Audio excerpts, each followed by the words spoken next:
Your function is to add your knowledge and skill set to theirs and prevent our extinction. Excuse me, why don't we just jump back to earlier in the war?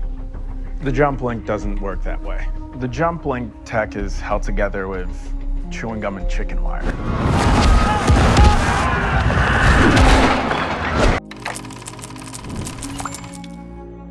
The idea of first contact with extraterrestrial life has captured our imagination for over a century, ever since George Méliès took us on a trip to the moon.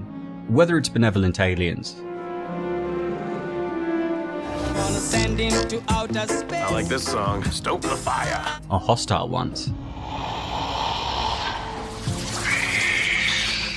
Science fiction often asks the question, what would it be like to encounter an extraterrestrial species? With Chris McKay's The Tomorrow War, the answer is definitely the latter.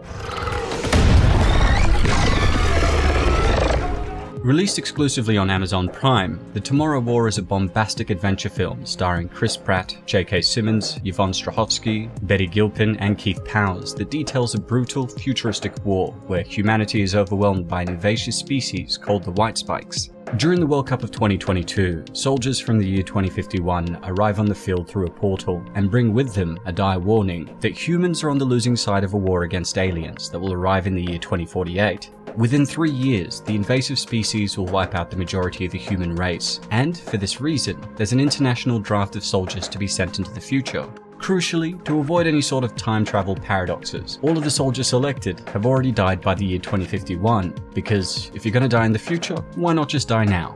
Hey guys, what's happening? Nihat here with Film Comics Explained, and as requested, today we'll be exploring the Tomorrow War, breaking down the story and the creatures featured within the film.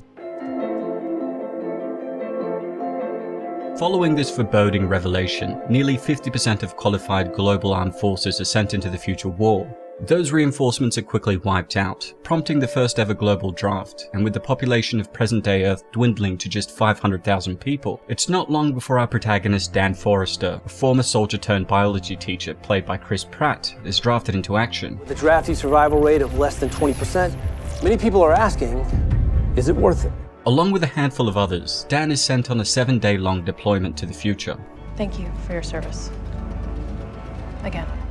Using shoddy wormhole technology called the Jump Link, the squad arrive at Miami Beach, Florida 30 years into the future, but a malfunction in the tech causes everyone to appear hundreds of feet above their landing zone. With no parachutes to break their fall, most are killed on impact, except for Dan and a few others who land in a plot armor pool.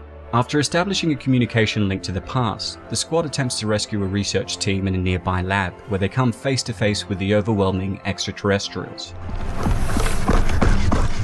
The creatures earn their nickname from their ghoulish white skin and their primary method of attack, firing bony spikes from 2 prehensile tentacle appendages that grow on their backs. Functioning like a hive, each horde has one large queen to propagate their species, and an army of male soldier drones to defend her. Massive, hulking brutes with tremendous strength and resistance to damage.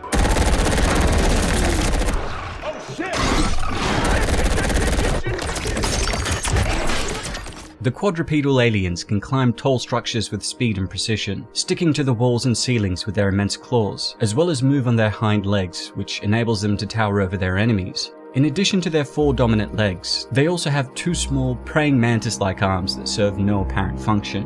While their backs, legs, and jaws are abnormally strong and durable, they have vulnerabilities that can be exploited, namely soft spots around the throat and chest. As Dan and the rest of the team flee via helicopter with a captured queen, the aliens also reveal their ability to soar through the air using hidden flaps of skin between their legs and abdomen that function as biological wingsuits. With the exception of the queen, who appears to have a higher capacity for problem solving, the drones have 2 primal motivations: to protect their queen and satiate their hunger, making them more akin to a locust horde. They're everywhere.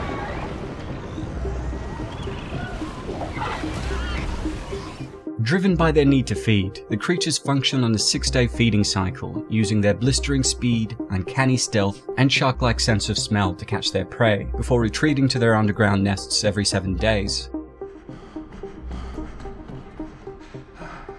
Guys? To distract and intimidate their targets, they emit a loud clicking sound, a cacophony of noise triggered by a single member of a group and is then continued by the rest of the pack. Although not explicitly stated in the film, this may also be a form of echolocation to help them navigate in dark environments. While they often start their attacks from a stealthy distance, firing their spikes with precision, if that fails, the predators are not afraid to get their appendages dirty. They're also equipped with a terrifying set of razor-sharp teeth, complete with an unhinged jaw for maximum carnivorous consumption. Towards the end of the initial encounter in the research lab, Dan gets a close-up view of their giant maws, and is almost eaten before being saved by Dorian, an experienced future soldier. Surviving the ambush and successfully retrieving vials of an unknown liquid from the research lab, Dan and the surviving members of his team wake up at a base in the Dominican Republic. It's here that he realizes that the commanding officer was actually his daughter Muri. Now an accomplished scientist and military leader, Muri has created a deadly toxin that is effective on the drones, but useless against the Queen's natural toxin filters, forcing Dan and Muri to paradoxically team up to capture one for further research, while reminiscing about how he would end up becoming a terrible dad. Enlighten me. What happened? You left us. Yeah, you left us. Using the samples obtained from the lab and new data from the captured female, they synthesize a specialized toxin that can wipe out the entire race. But with their diminished resources in the future, Dan is forced to go back to present-day Earth to mass-produce the toxin, and put an end to the war before it begins, just as the base is overrun.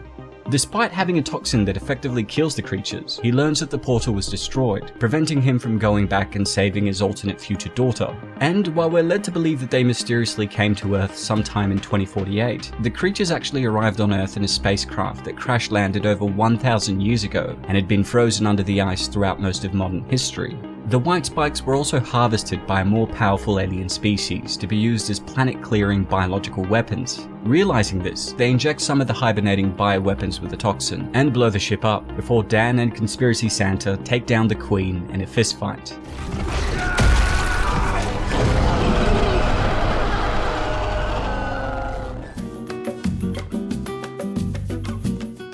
Honestly, the movie is fine, but one of my biggest issues with The Tomorrow War is the lack of logic and clarity of thought in the script. I mean, when the white spikes are first introduced, they're truly terrifying, but their strength and capabilities seem to vary depending on where we are in the story. As when we get to the film's less than stellar final act, waves of CGI creatures are shot down with just a few bullets. Pratt's character then literally ends the film by effectively punching their queen to death. Also, instead of getting every country to dedicate a considerable portion of their GDP over the next 30 years to develop weapons and strategies to defeat the white spikes, we're made to believe that the option they chose was an unwinnable war of attrition. What's the point? We lose.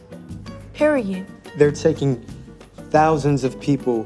My uncle, Tina's mom, they're gone, man. Most of Dan's group who end up falling to their deaths didn't need to be rushed through. They're told they need to leave immediately as the last lab in the future was under threat.